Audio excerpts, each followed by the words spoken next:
Hey guys, it's Mark back here with you. Welcome to Revelation 2025, which is, this platform is 16 years old. It's a smelly teenager. And here are the big takeaways that can immediately benefit your playing. In this episode right now, we're going to look at the second revelation, which tells you can master half a dozen or even a dozen jazz standards quickly by taking these 5 steps and eliminate 90% of what you've been told to practice. So this is 5 steps which I'm going to describe now, and I'll tell you how it came about and how to exactly implement it in your playing. And you can also look at what you've been told, quote unquote, on YouTube or browsing TrueFire or Googling stuff. People will tell you practice these scales, practices, and you can pretty much eradicate 90% of it. And I'll show you how simple it is, how it can benefit you directly. If you haven't listened to the previous one, by the way, the first revelation was to tell you that there is a proven system to become really good at jazz guitar in limited time per day, which is you can be confident that 45, 60, 70 minutes, not like 3 hours a day. And I described exactly how it came about and what are the key components of doing that. If you are already doing that, fantastic. It could take you 10, 15 minutes to listen to the podcast, figure it out, and implement your playing. And now you can get going with my second revelations about the standards. Welcome to Jazz Guitar Lessons, where we help guitarists learn jazz faster, express themselves more fluently, and have fun along the way. My name is Mark, and if you're looking to learn jazz, form better practice habits, and especially if you enjoy a French accent, make sure to subscribe. The promise for this podcast, a big promise, is you, not like anyone could or whatever, no, you, the listener, can play a dozen jazz standards beginning to end with chord melody, improv and comping and everything. You can do that relatively quickly in 5 steps and sort of put the rest on the back burner, the rest of scales and stuff. So how this story came about. After doing the first revelations, I had students that had a practice plan that was good. It was limited, it was easy to track, it was easy to maintain and be consistent. And then people started to pick up momentum. It's like, oh shoot, look, you're playing this much, much better because you're not attempting to practice 20 different things every day. You're not attempting to do ear training and theory and all inversions, all strings, like whoa, let's focus. And then I realized, working with the students, and realized in my own playing, that there are phases of my life where I made the most progress musically, where I got compliments on my playing. I just felt more confident. I felt more in time and in tune. And, my technique improved. I could hear better. Everything, the Sound of Music soundtrack, like, wow, dancing in a field of flowers. What's that happening? How does that happen? I'll tell you the secret. The 5 steps I'm going to describe are about learning the tunes. And if you've been watching any degree of my YouTube stuff or reading the blog or following me on the podcast, you'll know that I really preach building a repertoire, which is a French word for building a list of tunes I can perform with ease and that hopefully I've memorized, and I can play the melody, the comping, I can play some chord melody maybe and a basic level of improv. Those times in my life where I focused most on playing right on the tune, I made the most progress. Not to say that learning scales and arpeggios and positions and different techniques and hammer-ons and pull-offs and chord inversions and bebop scales, not that these things are not important, but here's the thesis of it and how it came about. All this laundry list of things is important, but it has a place in time when I have a large enough repertoire to use back these ideas into the songs. So before I have 5, 10 tunes, no business doing flat 9 arpeggios and this and that, right? After 10, preferably 15 tunes, stuff starts to happen. Stuff starts to happen because my time is more solid. I can play within the form. I know that the chords are passing by and it's the real jazz vernacular, the real jazz style, the real things that are happening. So basically, you want to play a 12-bar blues. There's 12 bars, you count to 4. That's got to be crucial. And that's what I call the conveyor belt, which is the second step in the whole 5 steps. So I drilled really on the negative aspect, right? Going you shouldn't do this. But I'll tell you, you should definitely do that. Everything, the laundry list of Bob Scales and Madness and Barry Harris things and whatever, it has a place after I know 10, 15 tunes. So isn't it reassuring to check, do I know 10 tunes? No. Okay, perfect. I don't need to do any of that. Check again. Do I know 10 tunes? No, I know 7. Perfect. 3 more to go before I go to the bebop scale madness. Ask again, do I know 10 tunes? Yes. Okay, well, now we could talk about that, which is my step 6 and 7, which I'm not going to talk about today, but you can head over to jazzguitarlessons.net/process to just get this complete breakdown. And you can scroll down to step 6 and 7 to find out what they're about. They're about building a vocabulary. But these 5 steps that I want to talk in that Revelation 2025 today is how to master, say, a dozen standards really, really quickly with 5 steps. And I'll give you the recipe and then I'll dig deeper. At first, we want to be able to comp. We want to be able to hold the form down with relatively simple jazz voicings on the form.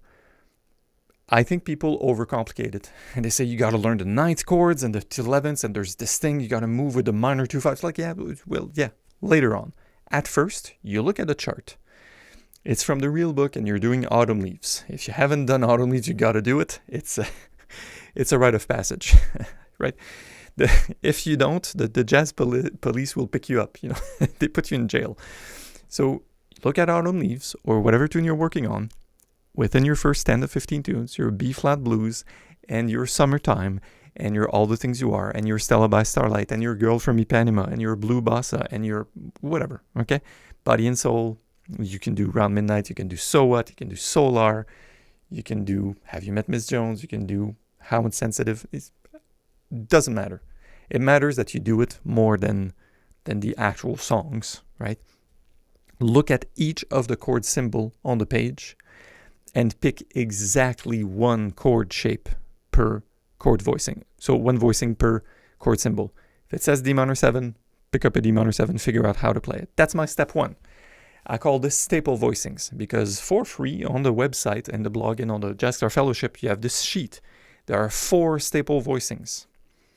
There are major, minor, and dominant chords, and another category, which will involve the minor 7 flat 5, the diminished, whatever. So major, minor, dominant goes like 80% of the way, and you need that 4th category for the sometimes, right? So you got these staples, put them on the guitar with your root or the bass note, the root note of the chord on the 5th string or 6th string, the 2 bottom strings of the guitar, and learn these 4. So you have 4 chord shapes to learn at 2 locations. You do that, and you literally copy and paste those on the form of your song. That's step 1. That's the first step to mastering the standard. Start every standard this way. Hey everyone, just a quick break here. If you're loving this episode and you want to elevate your own jazz guitar skills, reach out to us. We've guided thousands of guitarists in becoming accomplished jazzers beyond their wildest dreams. So check the link in the description or visit jazzguitarlessons.net to get started today. Okay, now back to the episode. Second step is the conveyor belt. So using the voicings you've determined, you will play on the form of the song in time. Know exactly how long is that cycle. So if it's a 12-bar blues, it's 12 bars. If it's autumn leaves, it's 32 bars, right? So you have to know the length of the cycle and at all times where you are located in that cycle. That's a conveyor belt idea. So playing on the conveyor belt is probably the most crucial idea of all the ideas. And it's preventing you from going in that madness of doing things in a vacuum that are not on the form. If you do conveyor belt, you're safe. You're always on the form. You're always, always, always on the form. No exception. Always in time, always counting, always within a cycle. Good. You got that down. Now you have a set of staple chords and you can perform these voicings on a form. And you're up for the 3rd step, which I now call skinny chord melody. So people associate chord melody with like Joe Pass and players that are really intensively filling all the gaps. You don't have to play like Joe Pass. You can perform a minimal chord melody version, pretty much like Bill Frisell talks about, or sometimes Schofield talks about. Set up the melody on the top 2 strings, mostly on the top 2 strings, and then simply put chords where you can. I do have a training about this. It's called the Chord Melody Crash Course, and that's the lesson. Play the melody, and then fill in with the chords wherever you have space for it. That's it. So recap, you got your first 3 steps. You have a voicing for each chord symbol. You're playing it in time over the conveyor, over the cycle of the chords of the song. And 3, you can play a chord melody. That's minimalistic, so I call it skinny chord melody now. Okay. Step 4 is the bullseye method. And If you've been following any length of my stuff online, you know I'm a big proponent of targeting the third degree of each chord. So if it's a C major chord, you target the E note, C, D, E, right? There are nuance and subtleties to doing that. But if you do it well, it's going to inform your improvisation. Later down the line, it could be a chromatic approach into the fifth, for sure. It can use the alter scale. Yeah, for sure, you can do that. But at a first glance of your tune, if you're able to put the third degree of the chord as a single note solo on each beat one and then do a pickup line into each, you're safe. Then after you got all of that, you go to the fifth step and you will simply perform all of this not in rapid succession, but rather I would say in one go. So I'll call this a jam session. And sometimes I use the term 4CE, which stands for 4-chorus exercise. 4-chorus exercise is just a measuring stick goes, can I hold on for 4 choruses playing the melody, playing some comping and some improv and maybe the skinny chord melody. 4-chorus exercise. You just play 4 choruses and you're done, right? So now for the nuance, that's a second revelation, right? So recapping, the first revelation is, you need to sit down and have 3 to 4 topics, use a timer, make sure you have a plan of practice. Yes, okay, good. Now secondly, most of that time should be focused on tunes. While you're ramping up to get the 10, 15 tunes, that should be pretty much 100% of your practice. If you don't want it to be all of your practice time, maybe that should be 80% of your practice. Because after you got like 5 tunes, you're going to start to forget the tunes. So you need to have 10, 15% of your time on retention, that is remembering your previous songs. Every day you pick up one that you've already played and you do the 4CE on it, right? So the more finer details is, if you can do that, you have a minimal amount of skills required to play right on the tunes. And this goes much further, much faster than picking up a jazz book or a method and just memorizing licks or scales or chords, because the context dictates how you're supposed to perform, how you're supposed to play. Remember, information does not change behavior. So if it did, I have all these fitness books on my shelves and I would look like a Greek god. I don't look like a Greek god. Not yet, at least. So for the guitar, it's the same thing. Even with more information and more scales and more knowledge of theory, it doesn't change how you play.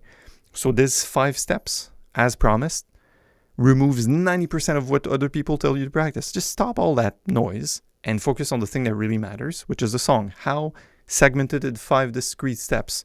jazzguitarlessons.net/process. How, yes, you will forget the tunes. Start a retention process. And last but not least, those are 5 segments. And I recommend for any given tune that you take approximately 3 weeks ramping up these 5 steps on a single tune. It gives you 5 discrete things to work on that are pretty well established and documented. You have it on my blog, you have it on Jazz Guitar Fellowship, on YouTube, you have it everywhere. You can do that on your own. Of course, if you need more coaching and help, see the link in the description if you want to be part of my next cohort of students. But the rationale, the logic is there. Like, you can definitely do this on your own. It's less is more. Really, less is more. So any given tune, you could take 3 weeks to get it through the ringer.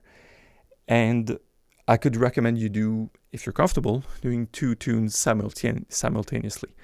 It doesn't matter that the 2 tunes are not at the same stage. Maybe I'll start Summertime today at stage 1, and I have my Autumn Leaves that's already at stage 3. That's fine. Just track your time.